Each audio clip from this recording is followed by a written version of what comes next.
प्रभु जी मुझे चरणों का रख लो सेवादार। प्रभु जी मुझे चरणों का रख लो सेवादार। प्रभु जी मुझे चरणों का रख लो सेवादार। प्रभु जी मुझे चरणों का रख लो सेवादार। प्रभु जी मुझे चरणों का रख लो सेवादार। प्रभु जी मुझे चरणों का रख लो सेवादार।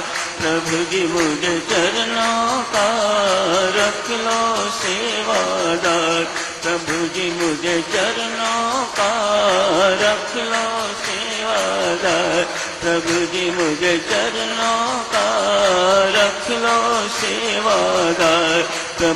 मुझे चरणों का रख लो सेवादार। प्रभु जी मुझे चरणों का रख लो सेवादार।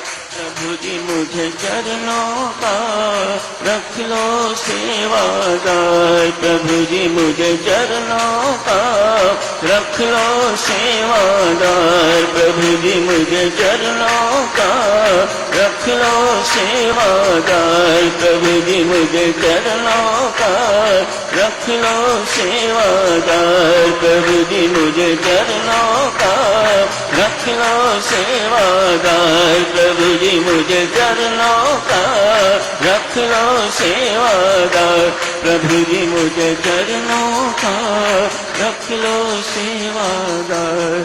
प्रभु जी मुझे चरणों का रख लो सेवादार। परमात्मा की श्री चरणों का सेवादार हो जाना, सारे संसार का सेवादार हो जाना, अर्थात परमात्मा के साकार रूप का सेवादार हो जाना ही भक्ति है। गीताचार्य भगवान श्री कृष्ण ने आज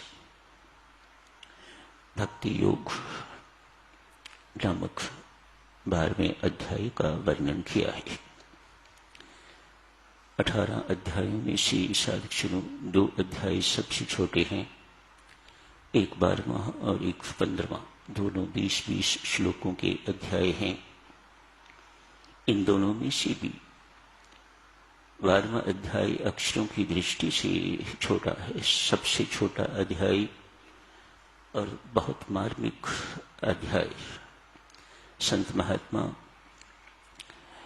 व्याख्याकार ठोक बजा के कहते हैं, जो इस अध्याय में वर्णन किया गया है, जो साधक अपने जीवन में आंशिक रूप से भी उसे उतार लेता है तो उसका उद्धार होके रहेगा। बहुत महत्वपूर्ण अध्याय 12वां अध्याय। अनन्य भक्ति के लक्षण वर्णन किए हैं। क्या चिन्ह अनन्य भक्त के अंदर आ जाते हैं, कैसा भक्त मुझे प्रिय है, घोषणा करते हैं। जिसमें ऐसे ऐसे गुण आ जाते हैं वह भक्त मुझे प्रिय है। भगवान बता रहे हैं, मेरा प्यारा बनना चाहते हो तो ये सद्गुण आपके अंदर आने चाहिए। शत्रु एवं मित्र के प्रति एक जैसी सद्भावना क्या कमाल का गुण है।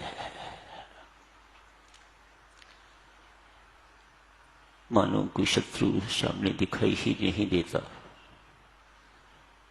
सब परमात्मा ही परमात्मा दिखाई देते हैं। नीचे की बात करो तो परमात्मा के बंदे, वास्तविक बात करो, सत्य की बात करो तो सब परमात्मा ही परमात्मा दिखाई देता है।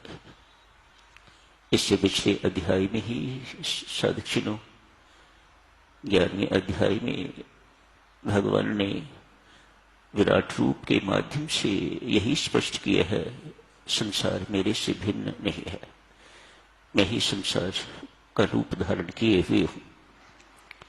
जैसे भगवान श्री कृष्ण साकार रूप भगवान श्री राम साकार रूप, नारायण साकार रूप, भगवान शिव साकार रूप, ऐसे ही संसार भी परमात्मा का साकार रूप है। ये बहुत उच्च बात है साधुजनों। जन्म जन्मांतरों की भक्ति के बाद ऐसा बोध होता है और ऐसी दृष्टि मिलती है जब इस संसार में परमात्मा के अतिरिक्त कुछ दिखाई नहीं देता। मुझ में राम, तुझ में राम, सब में राम समाया है, फिर ना जाने किस मूर्ख ने लड़ना हमें सिखाया है। ऐसी बुद्धि हो जाती है, ऐसी दृष्टि हो जाती है। ये भक्ति का ही कमाल है। मन के शुद्धिकरण का अचूक साधन भक्ति। आज उसी भक्ति का भगवान ने वर्णन किया है। एक दृष्टांत शुरू करते हैं साधुजनों। उस दृष्टांत के अंतर्गत ऐसा लगता है कि भगवान द्वारा वर्णित सभी गुण एक एक करके आ जाएंगे। 2-3 दिन लगेंगे उसे समाप्त करते हुए। आज शुरू करते हैं। एक सम्राट है इब्राहिम, कालांतर में यही संत इब्राहिम बना है। कहते हैं अपने राज्य में बहुत प्रसिद्ध राजा हुए हैं, लेकिन परमेश्वर की कृपा तो सिर्फ राजा बनाने तक ही सीमित नहीं रहती। हर व्यक्ति जानता है ये सब कुछ भौतिक उपलब्धियां जितनी भी हैं, कोई ठेकेदार बनता है, कोई इंडस्ट्रियलिस्ट बनता है, कोई डॉक्टर इत्यादि इत्यादि, कोई शहंशाह बनता है, कोई बहुत संपन्न तो कोई बहुत विपन्न बनता है। ये सब प्रारब्ध के खेल हैं। इसे परमात्मा की कृपा कभी न मानिएगा। परमात्मा की कृपा तो बहुत उच्च चीज है, बहुत बड़ी चीज है, बड़ी विलक्षण चीज है। जिस पर हो जाती है,